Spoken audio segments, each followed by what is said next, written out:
블레셋 사람이 이스라엘의 싸움을 걸어왔다. 이스라엘 사람들은 블레셋 사람 앞에서 도망하다가 길보아 산에서 죽임을 당하여 쓰러졌다. 블레셋 사람들은 사울과 그의 아들들을 바싹 추격하여 사울의 아들 요나단과 아비나답과 말기수아를 죽였다. 싸움이 치열해지면서 전세가 사울에게 불리해졌다. 활을 쏘는 군인들이 사울을 알아보고 활을 쏘자 그가 화살을 맞고 중상을 입었다. 사울이 자기의 무기 담당 병사에게 명령하였다. 내 칼을 뽑아서 나를 찔러라. 저 할례 받지 못한 이방인들이 와서 나를 찌르고 능욕하지 못하도록 하여라. 그러나 그 무기 담당 병사는 너무 겁이 나서 찌르려고 하지 않았다. 그러자 사울은 자기의 칼을 뽑아서 그 위에 엎어졌다. 그 무기 담당 병사는 사울이 죽는 것을 보고 자기도 자기의 칼을 뽑아 그 위에 엎어져서 사울과 함께 죽었다. 사울과 그의 세 아들과 사울의 무기 담당 병사가 이렇게 죽었다. 사울의 부하도 그날 다 함께 죽었다. 골짜기 건너편과 요단강 건너편에 살던 이스라엘 사람들은 이스라엘 군인들이 도망친 것과 사울과 그의 아들들이 죽은 것을 보고 살던 성읍들을 버리고 도망쳤다. 그래서 블레셋 사람이 여러 성읍으로 들어와서 거기에서 살았다.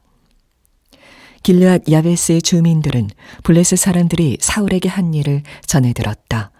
그래서 그들의 용사들이 모두 나서서 밤새도록 걸어 벳산까지 가서 사울의 주검과 그 아들들의 시체를 성벽에서 내려가지고 야베스로 돌아와 그 주검을 모두 거기에서 화장하고 그들의 뼈를 거두어다가 야베스에 있는 에셀나무 아래에 묻고 이레 동안 금식하였다.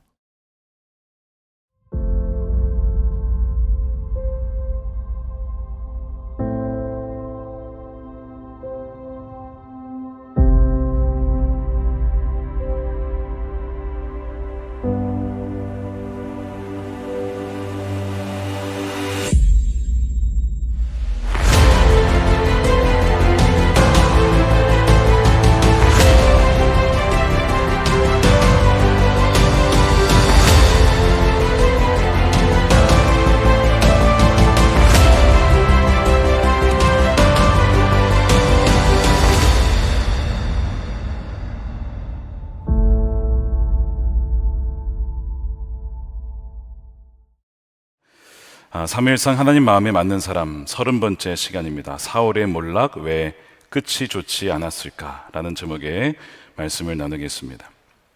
자, 오늘이 여러분의 인생의 마지막이라고 한번 가정해 보시기 바랍니다. 여러분들의 마지막 인생의 모습이 어떠하고 싶으십니까? 당연히 좋고 아름답고 처음보다 나중에 더 좋은 그런 인생으로 마무리되고 싶어 하실 겁니다.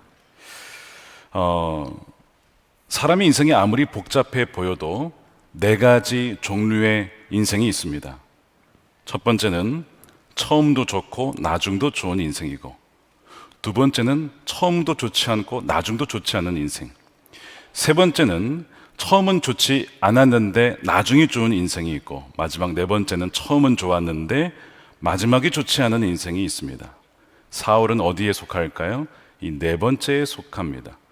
처음에는 성령으로 임재 가운데 능력을 받아서 승승장구하던 꽤 괜찮은 왕이었습니다. 그러나 그의 마지막은 성경에 이렇게 비참하게 죽는 이가 있나 싶을 정도로 참 비극적인 결말을 맞이합니다. 왜 그랬을까요? 이유는 무엇이었을까요?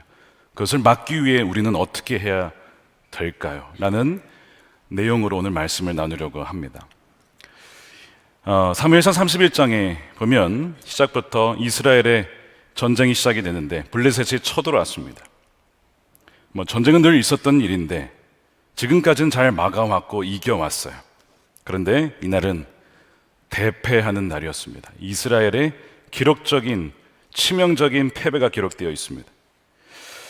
이스라엘이 길보아 산에서 결국 후퇴를 하다가 이 길보아 산에서 전멸을 당합니다. 먼저 사울의 아들 요나단, 다윗의 영혼의 소울 프렌드라고 할 수 있는 요나단이 치열하게 싸우다가 그가 먼저 전사를 합니다.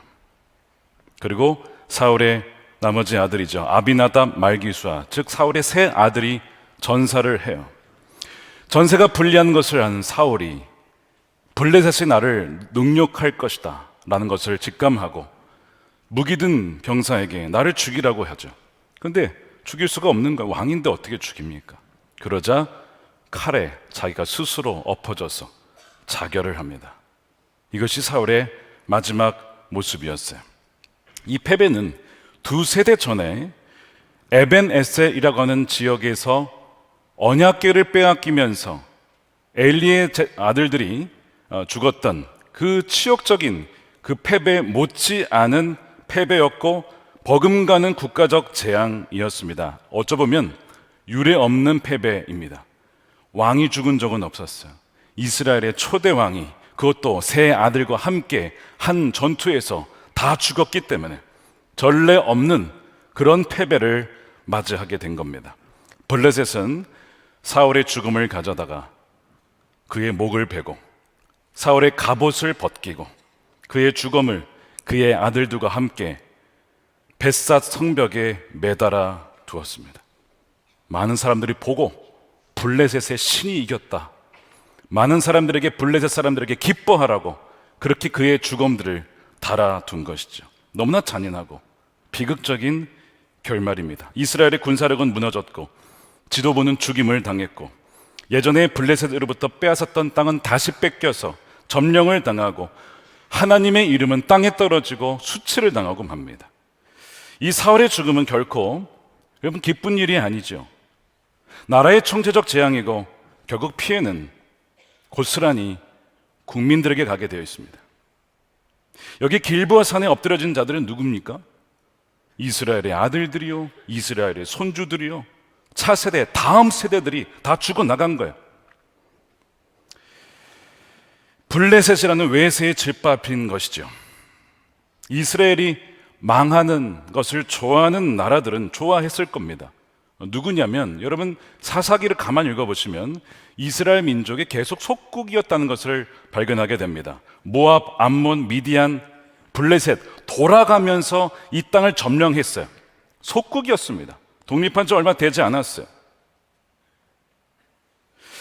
그 상황에서 다시 블레셋에게 대패를 당한 거예요. 왕도 죽었습니다. 그러니까 이것이 바로 이 사울이 죽었다는 소식을 들었을 때에 다윗이 기뻐한 것이 아니라 슬퍼하며 애도했던 이유입니다. 우리가 다음에 살펴보겠지만 사무엘하를 보게 되면 다윗은 사울과 요나단의 죽음에 너무나 슬퍼하죠. 자, 1장 19절 보십시오. 이스라엘아, 우리의 지도자들이 산 위에서 죽었다. 여러분 기뻐하는 게 아니에요. 슬퍼하는 겁니다. 비록 나의 원수와 같은 존재였지만 기름 부은 왕이 죽었다. 가장 용감한 우리의 군인들이 언덕에서 쓰러졌다. 이 소식이 가드의 블레셋의 5성읍 중에 하나입니다. 골리앗이 여기 출신이 있죠. 전해지지 않게 해라. 이 소식이 아스글론 모든 거리에도 전해지지 않게 해라. 블레셋 사람의 딸들이 듣고 기뻐할까? 저 할례 받지 못한 자들의 딸들이 환호성을 올릴라. 알리지 말아라. 여러분 이 느낌을 여러분 받으셔야 돼요. 다윗이 자기 원수와 같았던 사울이 죽었다고 좋아한 것이 아니라 어느 정도 선이 있었다는 거예요. 비록 나를 죽이려고 했지만 그래도 기본적으로 같은 편이라고 하는 선이 있었어요. 같은 편이에요. 그런데 외세에 의해서 나라가 지금 큰 위기에 당했을 때 개인적인 원수가 죽었다고 좋아하는 것이 아니라 나라가 큰 위기에 빠졌다라고 애도하는 이 다윗의 모습을 보셔야 된다고요. 왜 하나님 마음에 맞는 사람일까요? 바로 여기에서 다른 거예요. 대부분은 야, 꼴 좋다. 거 봐라. 결국 저렇게 되는구나. 박수 치면서 웃으면서 뭐 그랬을 거라고요. 근데 개인적인 원한은 다 제껴두고 하나님 세우신 왕이 죽었다. 우리의 용사들이 언덕에서 쓰러졌다. 국가적인 애도를 표하는 것이죠. 저도 사실 묵상하면서 왜 다윗의 입장에서 사울의 죽음은 기쁜 소식인데 왜 그가 그렇게 슬퍼했을까? 이런 생각을 하게 되었어요. 사울을 적이라기보다는 여전히 하나님이 세우신 기름 부음 받은 왕이라고 보고 있고, 또한 우리의 지도자, 그래도 우리 편이라는, 그래도 기본적인, 그러니까 좋아할 수가 없는 것이죠. 좋아할 사람들은 누구라고요? 블레셋, 모압, 암몬, 미디안은 좋아하겠죠. 이스라엘의 패배를요. 여러분 다 아시다시피 대한민국의 지도력은 공백입니다. 대통령은 탄핵을 당했습니다. 대통령 권한인 총리도 탄핵을 당했습니다. 이런 적이 없었습니다. 국방을 책임질, 전쟁이 나면 국방을 책임질 국방장관 없습니다. 나라의 안전을 책임질 경찰의 수장인 행정, 안전부장 장관 없습니다. 법무부 장관도 없습니다. 감사원장 없습니다. 다 없습니다, 지금. 대한민국은 신뢰를 잃어가고 있어요. 아, 이 나라가 망하는구나. 투자자들이 외국에서 돈을 빼가고 있습니다. 환율이요, 1,500원을 향해 가고 있습니다. 나라가 무너지고 있어요. 여러분 좋아하실 분 계십니까? 나라가 무너지는 게 좋다. 누가 이 상황을 좋아해요? 좋아할 사람이 있습니다. 우리나라 기업의 경쟁 업체들의 나라는 굉장히 기뻐할 겁니다. 대한민국이 무너지는구나. 기회다. 잘 됐다. 드디어 대한민국의 대표 기업들을 물리칠 수 있는 절호의 찬스가 왔다. 엄청 좋아할 거예요. 최근에 이름만 대면 다 아는 여러분들의 그 우리나라 대표 기업, 아마 집에 하나씩 물건 다 있으실 겁니다.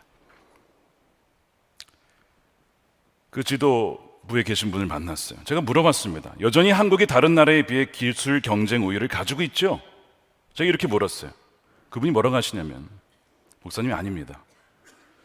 중국에 의해서 다 따라잡혔습니다. 지금 앞서 있는 것 별로 없습니다. 오히려 추월당하고 있습니다.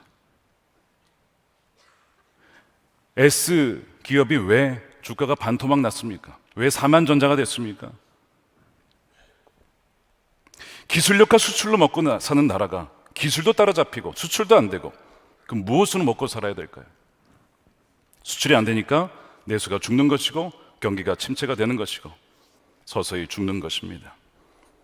기쁘십니까? 기뻐할 사람은 없겠죠. 대한민국 국민이라면. 왜 이스라엘이 졌는가? 패배 이유가 여러 가지가 있어요. 군사적인 관점에서 보면 전략의 부재이기도 하고, 그러니까 위치를 잘못 잡았어요. 왜 산을 뒤에 두고 전쟁을 합니까? 후퇴하다가 산을 마주치니 죽는 거죠. 전략의 부재예요. 또 하나, 다윗의 부재. 다윗이 있었다면 달랐을 거예요. 만일 사울이 다윗을 죽이려 하지 않고 군대 장군으로 두었다면 이렇게 비참한 패배를 맞이하지 않았을 겁니다. 정치적 관점에서 패배 이유를 보자면 정쟁에 의한 내부 분열이죠. 전쟁의 패배는 사울이 다윗을 시기하여 그의 그 에너지, 군사 3,000명을 계속 다윗을 죽이려고 거기에 에너지를 쏟았어요. 정치적 보복의 결과 이 나라가 내부적으로 다 무너진 거예요. 너무 심하게 싸운 것이죠. 지금 블레셋에 쳐들어온 줄도 모르고 계속 그러고 있었던 것입니다. 왜 다윗이 사울을 죽일 수 있었지만 안 죽였습니까? 물론 하나님 기름 부음 받은 왕이기도 했지만 기본적으로 같은 편 아닙니까? 기본적으로. 그래서 죽이지 않았던 것인데, 어쨌든 내부에는 내부 분열 때문에, 정쟁 때문에 나라가 무너지게 된 겁니다. 원팀이었다면 블레셋이 문제였겠습니까? 모압이 문제였겠습니까? 미디안이 문제였겠습니까? 이스라엘의 패배에는 영적인 이유가 있었어요. 두세 대 전에 있었던 에베네셀 전투 패배한 이유와 동일합니다. 그때 왜 졌습니까? 이가봇, 하나님의 영광이 떠나갔기 때문에, 하나님께서 사울에게서 떠나갔기 때문에 동일한 이유예요. 사무엘상 16장 14절입니다. 사울에게는 주님의 영이 떠났고 그 대신에 주님께서 보내신 악한 영이 사울을 괴롭혔다. 성경이 말하는 최고의 복은 무엇이냐면 임마누엘입니다. 하나님이 우리와 함께 하신다. 하나님이 우리와 함께 하시는 하나님이다. 여러분, 이것보다 더한 복은 없는 거예요. 하나님이 함께 하신다면 가장 큰 복을 누리고 있는 것입니다. 현재에도 누리고 나중에도 누리고 영원히 누리게 되는 것이죠. 임마누엘의 복을 누린 여러분 되시기 축복합니다. 그걸 뒤집으면 무엇이 가장 최악의 저주일까요? 그분의 임재를 잃어버리는 겁니다. 더 최악은 임재를 잃어버렸는지도 모르고 살아가는 겁니다. 바로 사울이 그러했어요. 그래서 성경은 뭐라고 하냐면 확인해 보라는 거예요. 고린도서 13장 5절이죠. 너희는 믿음 안에 있는가 너희 자신을 테스트해보라는 거예요. 시험해봐라. 너희 자신을 확증하라. 예수 그리스도께서 너희 안에 계신 줄을 너희가 스스로 알지 못하느냐? 그렇지 않으면 너희는 버림받은 자니라. 내가 정말 주님을 믿고 믿는다면 주의 말씀에 순종할 것이고, 순종함으로써 나의 믿음이 확증이 될 거예요. 이것을 계속 하라는 거잖아요. 한 번 하는 것이 아니라 계속 날마다 자신을 시험해보고 확증해봐라. 정기적으로 점검해 보아라. 여러분 안에 주님이 계십니까? 다시 물을게요. 여러분 안에 주님이 계십니까? 하나님이 영이 사울을 떠난 이유가 무엇일까요? 완벽하지 않아서인가요? 아니에요. 여러분, 완벽한 사람은 어디 있습니까? 저를 포함해서 다 허물이 있고 연약함이 있고, 그런 조건을 따지면 여러분 설 수 있는 사람은 아무도 없습니다. 저도 이 자리에 서질 못하는 사람이에요. 다윗도 완벽하지 않았어요. 그도 넘어지고 자빠지고 나중에 또 넘어집니다. 하나님은 완벽한 사람을 찾는 게 아니에요. 어차피 그런 사람은 없어요. 완벽하지 않지만, 그러나 주님과 함께 끝까지 완주하는 사람, 주님만 붙잡는 사람, 그 사람을 찾는 것이거든요.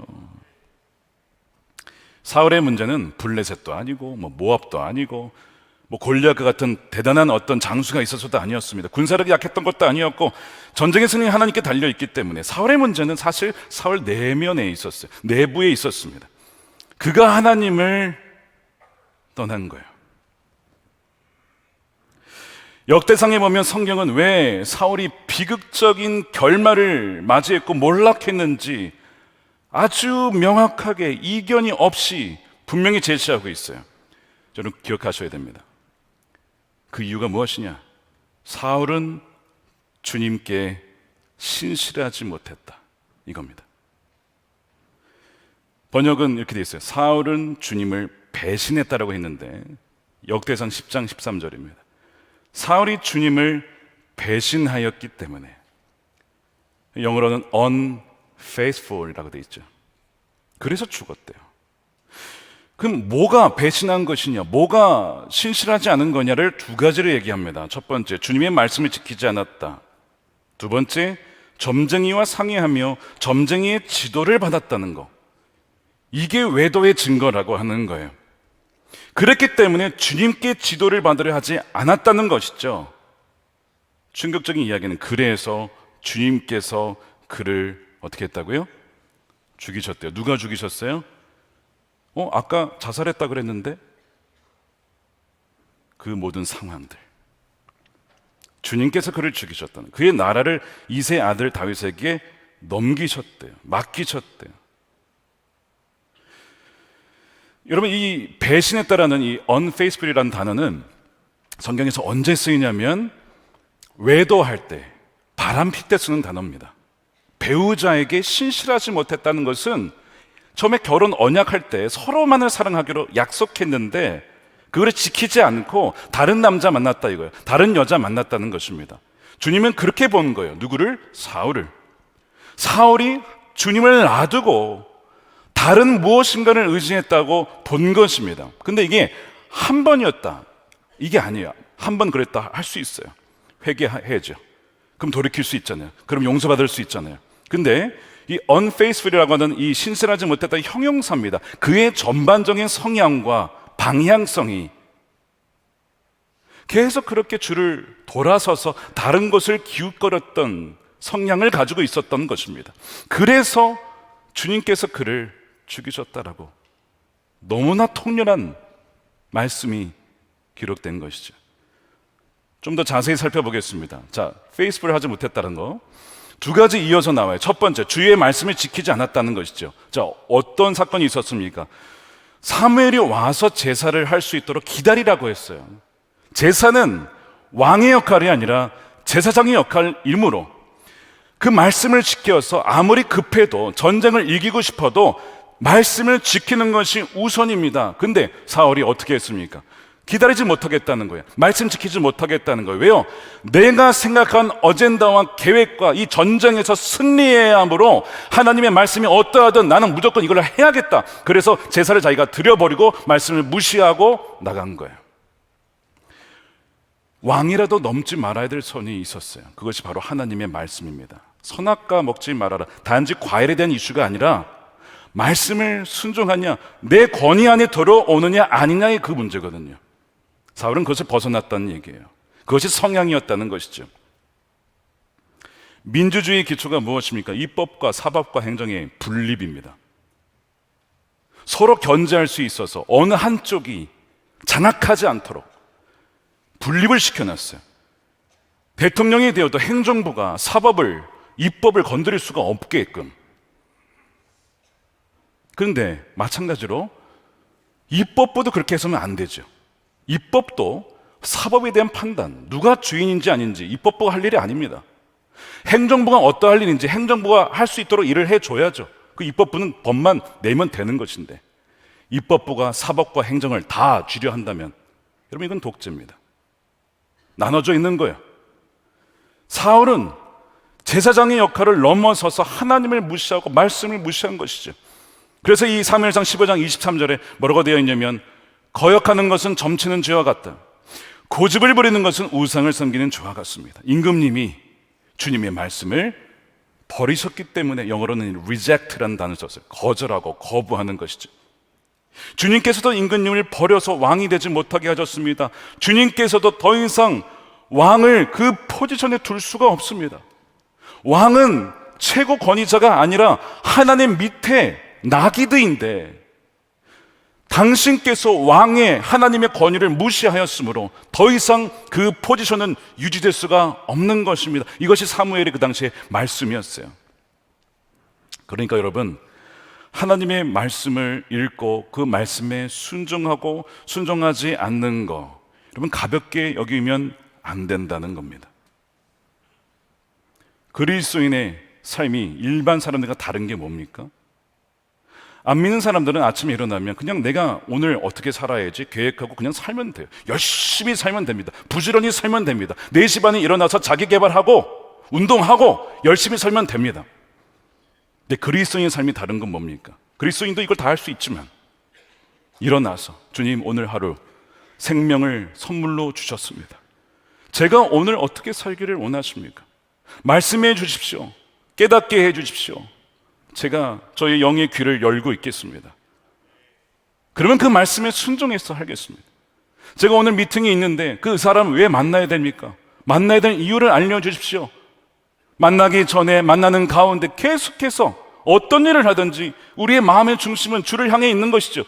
이게 그리스도인과 그리스도인 아닌 사람의 차이 아닙니까? 그런데 만약 그리스도인이 마치 안 믿는 사람처럼 똑같이 묻지도 않고 나가지도 않고 살아간다면 여러분 그것이 하나님을 거절하는 겁니다. 그것이 한두 번이 아니라 그것이 일반 라이프 스타일이라고 한다면 여러분 그것은 사울과 같은 모습이에요. 그래서 예수동행 기초에 있어서 우리가 말씀 묵상을 강조하는 이유가 여기에 있어요. 하나님이 무엇을 기뻐하시고 하나님이 무엇을 원하시고 하나님의 뜻은 무엇인지 하나님께서 미워하시고 하나님께서 정말 싫어하시는 것이 무엇인지 알아야 되잖아요. 여러분 배우자가 뭘 좋아하고 싫어하는지 아십니까? 어떤 음식 좋아하고 싫어하는지 아십니까? 싫어하는데 알면서도 그 음식점 가시겠어요? 안 가죠. 사랑한다면 그렇게 하지 않을 겁니다. 그런데 주님이 싫어하신 것을 알면서도 고의적으로 의도적으로 그렇게 한다면 어찌 그 사람이 그리스도인이라고 할 수가 있겠습니까? 그러니까 우리가 주를 알기에 힘써야죠. 여러분 뜻을 다해 주님을 사랑하는 것은 바로 그런 거예요. 하나님이 어떤 분이신지 하나님이 사랑하는 것을 나도 사랑하기를 원하고 주님이 보는 것을 나도 보기를 원하고 주님이 사랑하는 자를 저도 사랑하기를 원합니다. 그 마음을 가지고 살아가는 것이 그리스도인 아닙니까? 그래서 이 말씀을 통해서 주님을 알아야 예수님과 동행할 수도 있는 거잖아요. 그래서 우리가 말씀을 보자는 것이고 묵상하자는 것이고 새해가 시작이 되면 2025년 1월부터 창세기가 시작이 돼요. 너무 좋은 시작이죠. 나 지금까지 말씀 묵상 못했고 나 통독 못했는데 그러신 분들은 절호의 찬스 창세기부터 통독과 또한 말씀하기 본문이 시작이 돼요. 청소년과 아이들까지 본문이 다 통합이 되어 있어. 함께 예배하고 가정 예배할 때 대화가 되니까 얼마나 좋은지. 새해에 말씀으로 주님과 동행하는 여러분 되시길 축복합니다. 말씀이 이렇게 중요한 거예요. 주의 말씀이 지키지 않는 것을 가벼이 여기지 마십시오. 두 번째, 무엇을 신실하지 않다라고 보았는가? 너무나 뼈아픈 부분입니다. 점쟁이와 상의하고 지도를 받았다는 점입니다. 그래서 주님께 묻지 않았다는 거예요. 자, 13절을 우리말 성경으로 보겠습니다. 그는 여호와의 말씀을 지키지 않았을 뿐 아니라, 이게 첫 번째 이유였어요. 두 번째, 무당에게 찾아가 도움을 구하고 그래서 여호와께 묻지 않았어요. 여호와께 묻지 않는 거를 주님은 그렇게 여기시는구나. 여호와께 묻지 않으면 다른 자에게 묻겠죠. 무당을 찾아갔대요. 다른 것을 의지했다는 것입니다. 이게 신실하지 못한 거예요. 이 장면이 어디 나오냐면 사무엘상 28장 7절에 나옵니다. 사울은 자기 신하들에게 명령하기를 망령을 불러오리는 여자 무당, 우리말 성경에는 신이 내린 여자, 신내림 받은 여자를 찾아라. 내가 그 여인을 찾아가서 뭐 하겠다? 물어보겠다. 내 인생이 어떻게 될 것인지, 내가 이 전쟁에서 이길지 질지를 거기에 물어보고 전쟁에 나가겠대요. 지금까지 하나님이 사울을 40년간 기다려 왔습니다. 40년. 연약해도 회개하고 돌아올 수 있도록 40년이나 기다려 주셨어요. 근데 마지막까지도 주님께 나가지 않고 무당을 찾아가는 사울을 보며 하나님 얼마나 마음이 아프셨을까요? 이것이 비극이에요. 지도자의 범죄는 일반 백성의 범죄와 다 같지 않습니다. 지도자의 범죄는 온 국민들에게 미치게 되어 있어요. 담임 목사가 죄를 지으면 온 성도들에게 미치게 되어 있는 거예요. 그러니까 사단은 계속해서 지도자들이 넘어지기를 온갖 전략과 방법과 불화살을 통해서 쓰러뜨리려고 하는 것입니다. 외세가 쳐들어와 이스라엘을 파멸시키고 찬탈할 빌미를 준 거예요, 이 사울이. 하나님 미워하시는 것이 뭡니까? 여러 가지가 있는데 신접한 자 찾아가는 것을 싫어하십니다. 여러분, 신명기 말씀의 첫 번째가 뭐예요? 나 외에 다른 신을 섬기지 말아라. 우상 만들지 말아라. 다 이 내용이잖아요. 근데 이 무당을 찾아가요? 우상을 섬겨요? 신명기 18장 10절에 당신들 가운데 자기 아들이나 딸을 불 가운데 지나가게 하는 사람과 점쟁이와 복술과 요술객과 무당과 주문을 외우는 사람과 귀신을 불러 물어보는 사람과 박수와 혼백에게 물어보는 사람이 있어서는 안 됩니다. 당신들은 누굽니까? 하나님을 믿는 백성이라면, 진짜 크리스천이라면 이런 사람이 있어서는 안 된다고 하나님께서 모세를 통해 말씀하시잖아요. 이런 일을 하는 사람 모두 주님께서 미워하십니다. 주 당신들의 하나님은 이런 역겨운 일 때문에 당신들 앞에서 그들을 몰아내시는 겁니다. 사울이 잘한 일이 하나 있어요. 무당들을 다 쫓아냈어요, 나라에. 근데 남아있는 무당이 있었어요. 그래서 그 여자 무당을 찾아내라는 거예요. 하나님이 모르시는 것 같아 다 알고 있어요. 사울이 누구를 찾아갔고 누구를 의지했는지. 3년 전 통계인데 2021년에 10대에서 30대 크리스천 청년들에게 점을 본 적이 있느냐라고 물어봤을 때 절반이 봤답니다. 절반이 본 적이 있대요. 왜 봤느냐라고 물어봤을 때 단순한 재미로 봤다가 63%예요.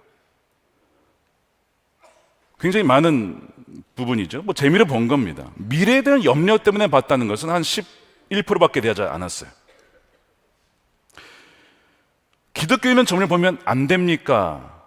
안 됩니다 라고 답한 비율이 또 50%예요.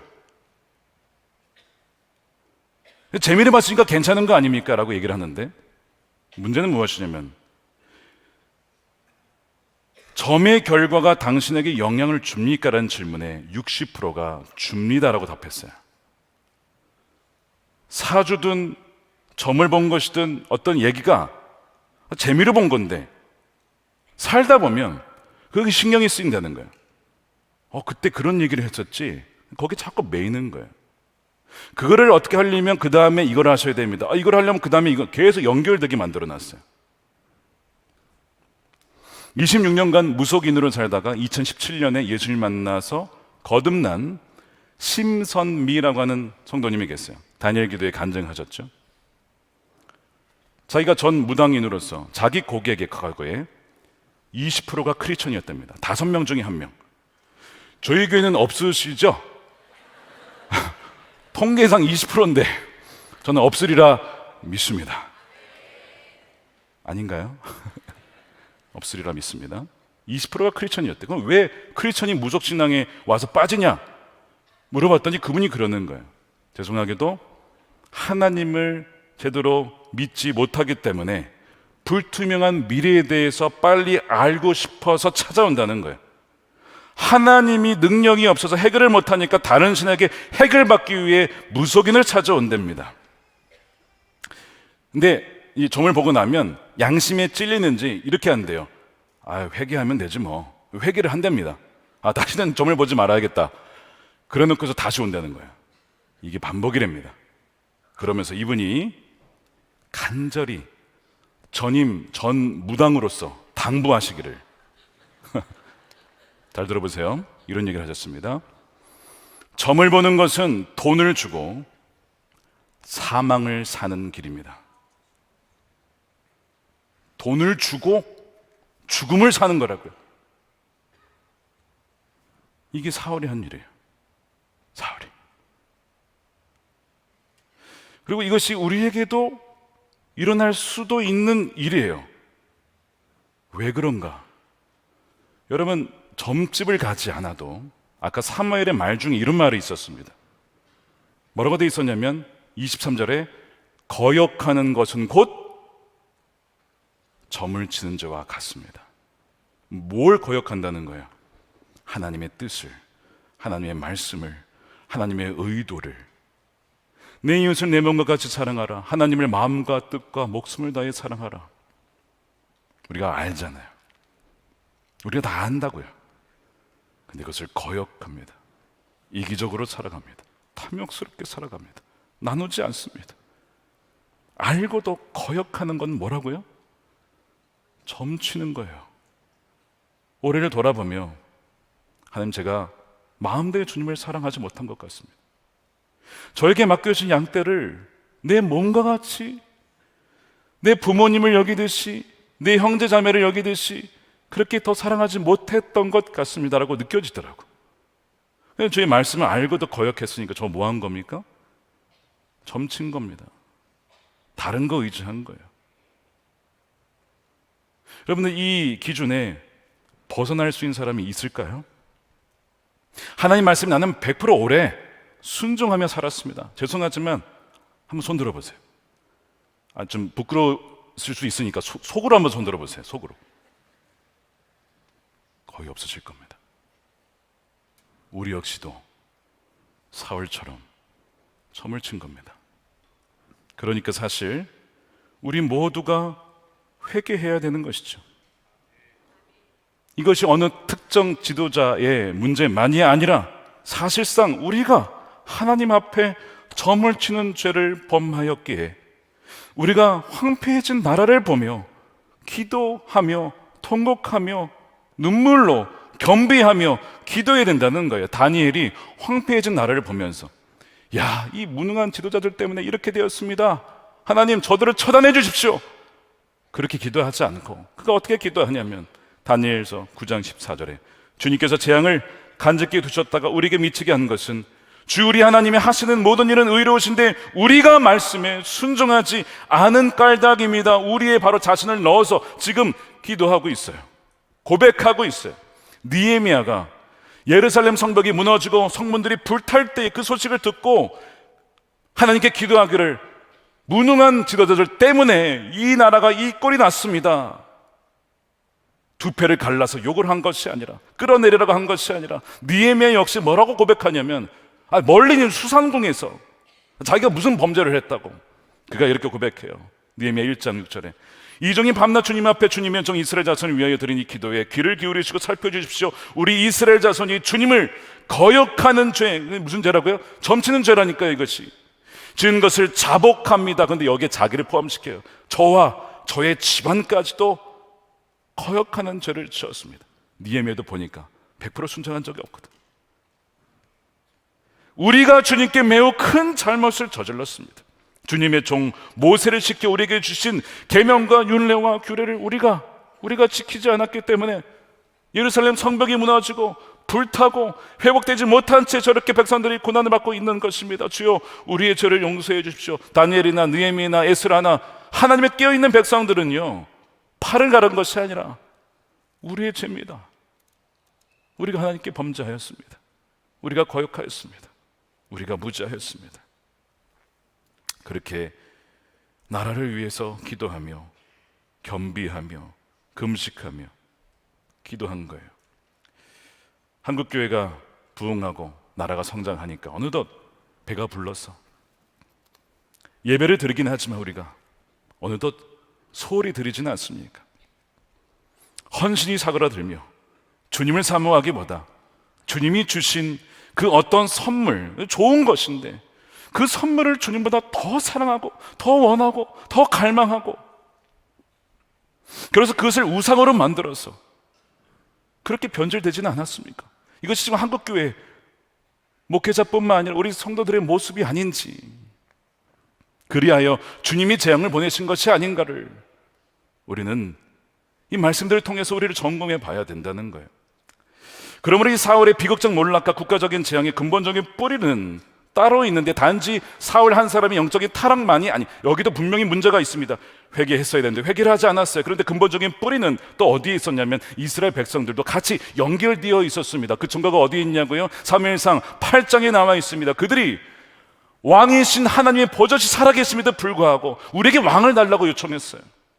사무엘이 그 얘기를 듣고, 아니, 하나님이 너희들이 왕인데 어떻게 왕을 달라고 하느냐? 하나님을 대놓고 무시할 수 있느냐? 너무 마음이 아파서 하나님, 이 백성들이 왕을 요구합니다. 하나님이 왕이신데 거의 없다고 투명인간 취급합니다. 거의 그 수준으로 얘기를 했어요. 그랬더니 하나님께서 뭐라고 하시죠? 이렇게 얘기하셨어요. 사무엘은 왕을 세워 다스리게 달라는 장로들에게 말해 마음이 상해 주님께 기도를 드렸더니 주님께서 말씀하시기를 백성이 너에게 한 말을 들어줘라. 그들이 너를 버린 게 아니라 그들이 나를 버려서 자기들의 왕이 되지 못하게 한 것이다. 나를 버렸다. 내가 그들의 왕이 되는 것을 원치 않는다. 백성들이 그렇게 했다고요. 그래서 백성들이 그렇게 요청한 결과가 사울 왕입니다. 그러니까 이 사울 왕은 태생적으로 치명적인 문제를 안고 태어난 것이죠. 기본적으로 하나님을 왕으로 모신 상황에서 나온 것이 아니라 하나님으로는 충분하지 않으니까, 예수님이 밥 먹여주냐, 예수님을 충분하지 않으니까 하나님만큼, 아니 하나님보다 더 의지할 만한 어떤 그 무엇인가를 우리에게 달라. 그것이 사울이에요. 하나님 아예 버린 건 아닌데 사람을 더 신처럼 의지하는 혼합적인 신앙이 그들 가운데 있었습니다. 혼합적인 신앙은 우상 숭배였죠. 성경이 말하는 가장 큰 죄, 우상 숭배입니다. 우상 숭배. 그 뿌리는 교만이고요. 우상 숭배의 결과는 그들이 원했던 왕과 그 모든 군대의 전멸입니다. 항상 결과는 동일해요. 바벨론 포로로 끌려간 그 유배 상황 보십시오. 예레미야 선지자가 왜 이 바벨론 상황이 이렇게 벌어지게 되었느냐, 나라를 왜 하나님께서 바벨론에게 넘겨주셨냐, 나라가 약해서가 아니고 그들의 우상 숭배 때문이라고 말씀하셨어요. 예레미야 2장 5절이죠. 나 주가 말한다. 너희의 조상이 나에게 무슨 업무를 발견했기에 나에게서 멀리 떠나가서 헛된 우상을 쫓아다니며 unfaithful, 신실하지 못했다는 것이죠. 자신들도 허무하게 되었느냐. 13절에 나의 백성이 두 가지 악을 저질렀는데 하나는 생수의 근원 대신 나를 버린 것이고 또 하나는 전혀 물이 고이지 않는 물이 새는 웅덩이를 파서 거기에 샘으로 삼은 것이다. 아, 이 샘이 나를 먹여 살릴 줄 알았는데 다 보내 거기 다 깨지고 새고 다 썩어 없어지는 것들을 의지하고 있었어요. 이것이 바벨론 포로의 이유라고 하는 거예요. 그러니까 여러분, 우리가 새해 금식해야 되는 이유가 무엇입니까? 이 대한민국의 어려움과 재앙은 믿는 우리가 하나님을 온전히 섬기지 못하고 우상을 숭배하고 하나님보다 사람을, 돈을, 쾌락을 더 사랑하고 숭배하였기 때문 아니겠습니까? 우리가 금식하는 가운데 남의 죄를 볼 것이 아니라 우리 안에 이미 들어와 있는 이 부패한 마음을 볼 수 있어야 된다는 것이죠. 그래서 하나님, 우리를 진정 용서해 주시고 우리를 진정 통치해 주십시오. 우리가 사실 주의 왕을 원한다고는 하지만 주의 말씀대로 살아가는 것을 우리는 참으로 싫어하는 마음이 고든 백성입니다. 오늘 본문의 후반부에 보면 참 인상적인 장면이 나와요. 이 사울의 죽음이 목이 잘리고 아들도 다 마찬가지. 성벽에 달려 있어요. 엘프레드 에더사임이라는 작가가 이 장면을 이렇게 문학적으로 묘사했습니다. 잘 들어보십시오. 이제 블레셋의 어두운 밤이 되었다. 사울과 그의 아들들의 머리 잘린 시신들은 아무도 돌보지 않는 가운데 독수리들과 자칼들의 울부짖음 속에 벳산의 벽에 걸려 바람에 따라 흔들리고 있었다.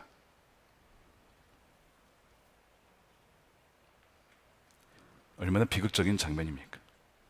근데 누군가가 이들을 궁휼히 여긴 자들이 있었어요. 요단 동편에 있었던 길앗 사람들이 와서 밤새 와가지고 사울의 죽음과 그 아들들까지 시신을 내려가지고 야벳으로 돌아와 거기에서 화장을 하고 뼈를 거두어서 에셀 나무 아래에 묻고 장례를 치러주고 7일간 그들을 위해 금식을 합니다. 이들은 누구냐면 사울 왕 초기에 거의 이제 40년 전 이야기입니다. 이들이 위기에 처했을 때에 사울이 군대를 이끌어서 이들을 지켜주었어요. 큰 승리를 거두었어요.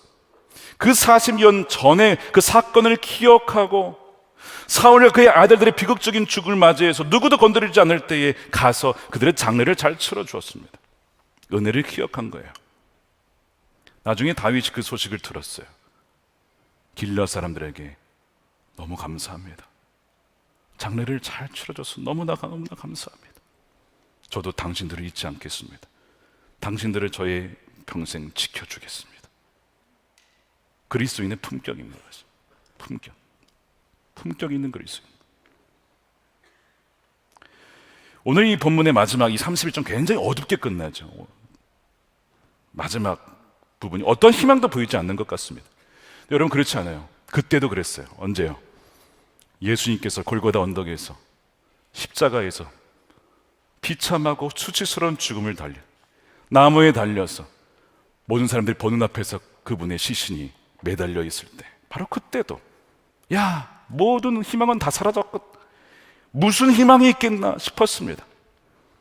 예수님은 하나님을 거역하고 고집스럽게 반역한 우리의 죄를 대신하여 비참하게 죽임을 당하셨습니다. 오늘 이 31장을 보면서 사울의 비참한 죽음과 그 시신이 걸려있는 그 모습을 보면서 누구를 상상하셔야 되냐면 다른 인물이 아니고 원래 우리가 그렇게 되었어야 될 모습이라는 겁니다. 왜요? 거역하고 고집스럽게 완악한 모습으로 우상 숭배한 죄의 결과가 그거라고 하는 거거든요. 우리가 그렇게 죽었어야 된다는 거예요. 근데 우리 사울의 모습을 보면서 사울의 죽음을 보면서 우리의 마지막 멸망이 저렇게 될 수 있었다는 것을 알아야 됩니다. 근데 여러분 이것이 나쁜 소식인데 기쁜 소식이 있어요. 복음이 있어요. 뭐가 복음입니까? 우리가 그렇게 다 죽었어야 되는 하나 예외 없이 말씀 앞에 율법 앞에 다 정죄함을 받은 우리들이지만 우리를 버려두지 않고 멸망치 않도록 하기 위해 하나님 그분이 아들을 보내줬어요. 이 땅에 보내주시고 우리가 죽어야 될 위치에서 우리의 자리에서 우리의 모든 죄값을 다 받으시며 수치를 당하시며 모욕을 당하시며 옷을 찢김을 당하며 벗김을 당하며 조롱을 당하며 우리 자리에서 그분이 대신 죽으셨기에 누구든지 그를 믿는 자마다 뭐하지 않고요? 멸망치 않고 그 다음에 영생을 얻게 하려 하심이라. 그럼 이것이 기쁜 소식이에요. 오늘 본문의 마지막은 너무나 어둡죠. 나쁜 소식 같지만 그렇구나. 예수님께서 우리가 죽어야 될 그 사울의 죽음을 대신 당하셔서 진정 더 나은 다윗이신 예수님께서 진정 우리에게 생명을 주시고 우리를 진정 통치할 수 있도록 인도해 주시는구나. 우리가 이것을 믿고 기도하며 나아갈 때에 아무리 어두워 보여도 아무리 나쁜 소식이 많아 보이고 들려도 결국에는 모든 것을 합력하여 선을 이루시는 하나님의 기쁜 소식이 우리 모두에게 들려지게 될 줄로 믿습니다. 오늘 우리 말씀을 돌아보면서 현재 국가적인 혼돈 가운데 있습니다. 그런데 오늘 이 복음의 놀라운 말씀을 붙잡고, 복음은 우리가 얼마나 흉악한 죄인인지를 알려주면서 동시에 우리가 얼마나 사랑받고 용납받는 존재인지를 말씀해 주는 것처럼, 이 어려운 상황 가운데서도 우리가 우리의 죄를 회개하며 고백하며 자복하며 겸비하며 나라를 위해서 함께 기도할 때에 결국에는 더 나은 다윗이신 우리 주님께서 진정한 우리의 왕이 되시며 이 나라를 통치하셔서 전혀 새로운 나라로, 새로운 인생으로 거듭나게 하시는 은혜를 부어줄 줄로 믿습니다.